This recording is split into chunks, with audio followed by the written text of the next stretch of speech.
You can go higher than that. I mean, you know, $8. You can go like 15, 20. Well, you don't have to. No, I mean like 50, 60 bucks. You don't have to. Hi, I'm Larry Baker. I am a certified level 2 sommelier and senior wine and spirit specialist here at ABC Fine Wine and Spirits in Sunrise, Florida.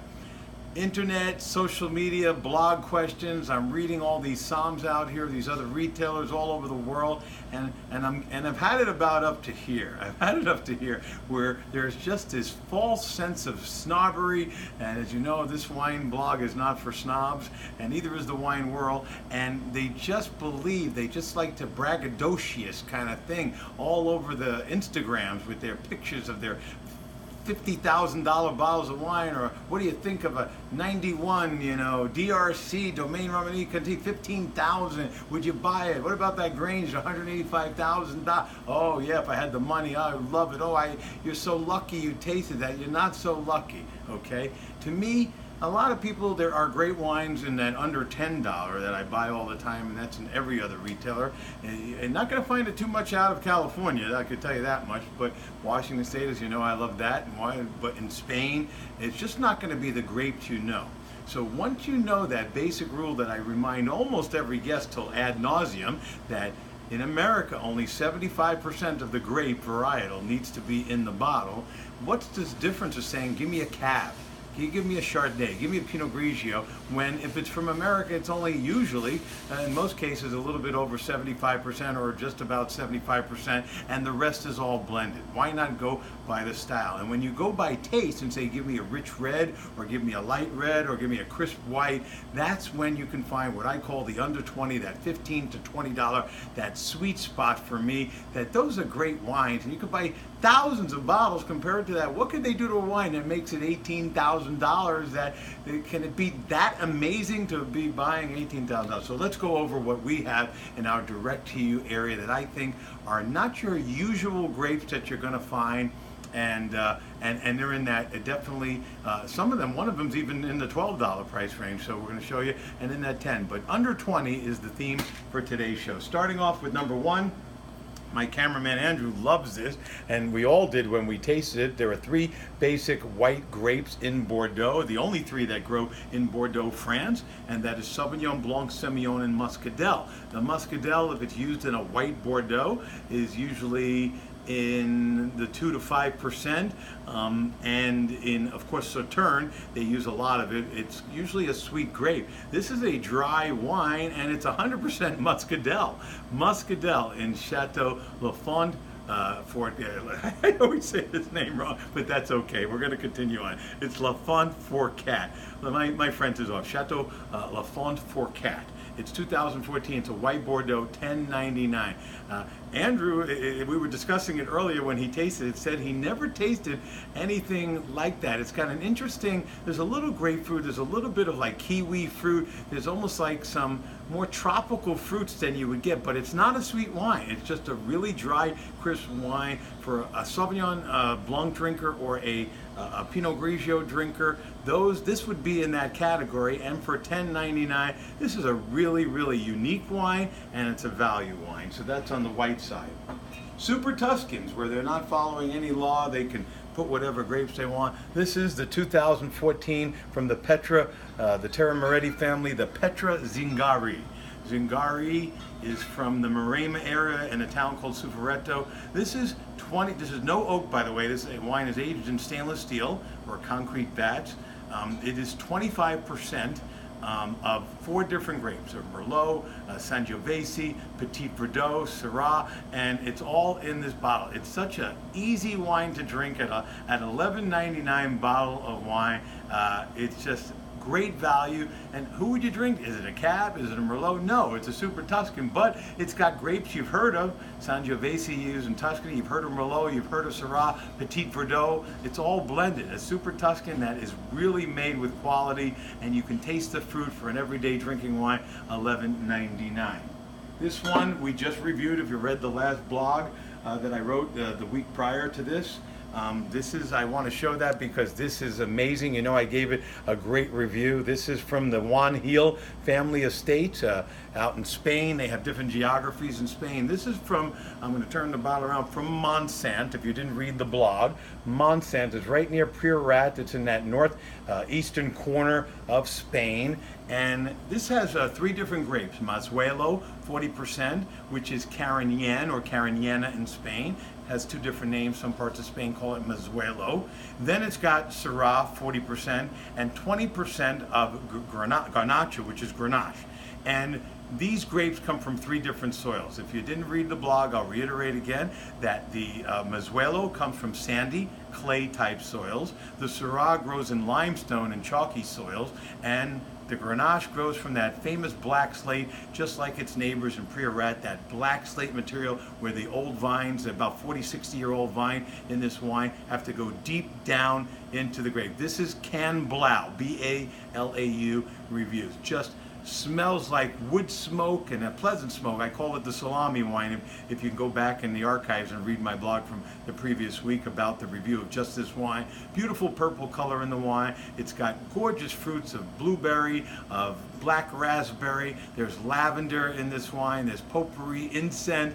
It finishes with a nice chalky, you know, a little bit of a spicy finish from that black slate, loaded with mineral. $15.99, one of the best wines you'll ever have for $15.99. This is not $18,000. This is not $50. This is not $25. $15.99. Can Blau from the Juan Gil family. Sometimes we can't afford Chianti.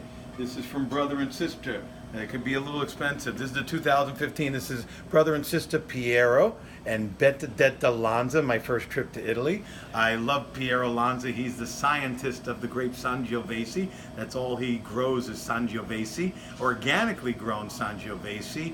And his sister since 1983, Benedetta Lanza, runs the bed and breakfast where I stayed in the rooms over there. Beautiful property, but he's like a scientist. And the older vines he used to put into his Chianti Classico. Then when they became older in age, he would move them to the Chianti Classico Riserva. And now he's got the Labyrinto, I think it means labyrinth, as you can see the circle. And this is just a Toscana Rosso, but it's still from his youngest vine, but still 100% organically grown Sangiovese. And you still get that taste like you're drinking Chianti, but you don't have to spend 25 bucks.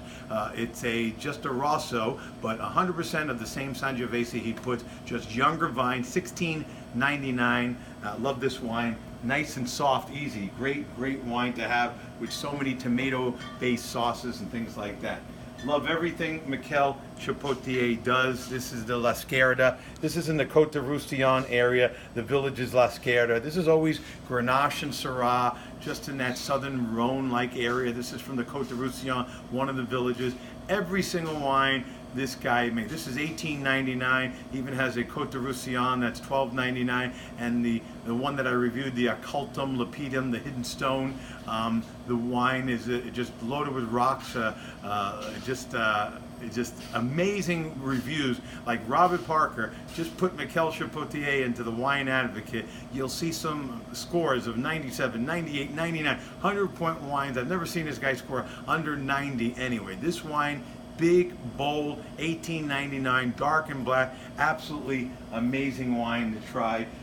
Very much in the feeling, not bigger than a Côte d'Aron and almost a little lighter than but in that Chateauneuf-du-Pape type quality, and wonderful and organic also. Don't panic, it's organic. Just the last 2 wines, Pajarino organic, and Michel Chapoutier is organic too. Gotta have one from Washington, under 20. This is the Brown Family Vineyard, part of Precept Brands. This is winemaker John Freeman, and John Freeman, or that's right, and John Freeman makes the wine. I get confused between Andrew Brown, who owns the winery, but the Brown Family Winery, located, their physical winery is located in the Walla Walla Valley, but this is using Columbia Valley appellation.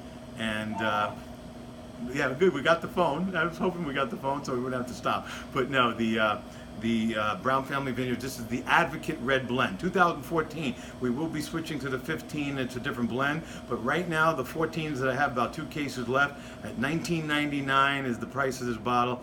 40% Cabernet Sauvignon, 40% Merlot. It's 12% Syrah and 8% Malbec. This changes with a lot less on the Cabernet, a lot less, more on the Syrah, and an addition of Carmenere and Zinfandel. So it's going to be a whole different taste. And I'll review the 2015 when we get to it. But right now, this is chocolate-covered cherries, mocha for days, and vanilla, great finish and all that. Gonna all have two more wines to finish up with from Australia. Bruno Tate. It's called the Ball Buster. Yes, it's a Shiraz blend, Shiraz Cabernet blend, and this comes from Barossa Valley. Why is it called the Ball Buster? Well, that's kind of a slang term. He wanted to name it after his wife Michelle, which conjures up visions of a soft, beautiful, soft, elegant type woman. But this woman, this wine could not be named after conjures of visions of something soft and elegant. This is really powerful, big, 15.2% alcohol, but you don't taste it. Basket pressed, very small production. I love this wine for the boldness. Like 12 years in a row, it's the only wine from Australia under 20 bucks that scores 90 points and higher. This wine is a ball buster, so maybe he really did name it after his wife Michelle in the long run. We're going to close out the show with my good friend, the maestro of the great Primitivo, which is really red Zinfandel, which started in Croatia first, and now known as Primitivo, always was from Manduria on the Adriatic Sea, with the 2016 vintage. We were testing it today. Giravolta, Gregory Perucci is the master. This is not American type tasting. Zinfandel is in the $25, $30, $40 range that people pay for Zins or mailing lists. This is the original Zinfandel after Croatia. This is it. Primitivo is the grape. We haven't tasted the 2016 vintage. The bottle has been opened because the staff was educated. It's on sale this month. I think it's the best vintage of 2016 that I've tasted, and I'm going to end the video with my cameraman and I tasting it, but I will tell you that this is gorgeous caramel and coffee espresso on the nose. When I tasted it earlier today with my partner Jennifer and the rest of the staff to teach them about the Zinfandel, and also lots of fruit, an explosion of fruit, beautiful blueberries, blackberries, cherry, just some plum. There's some licorice notes in it, and it doesn't burn your throat. 14% alcohol, and their question to me was, why would anybody spend these $30, $40 on California Zin? It's the first question I've never had an answer to. I said, I don't know. This is a value. On sale this month, $17.99, the 2016 Giravolta. I'm going to hand the glass, as you can see, to my friend Andrew, the cameraman, and we're going to toast. Just remember, if you need further information on any of these wines, go to our blog, or our website rather, www.abcfws.com, or sign up for my blog, and you can contact me via email or many different ways. So wine is not for snobs. Under $20, you can do it. It's for everyday people like you and me, and Andrew and I are going to taste this and show you that you can get quality wine.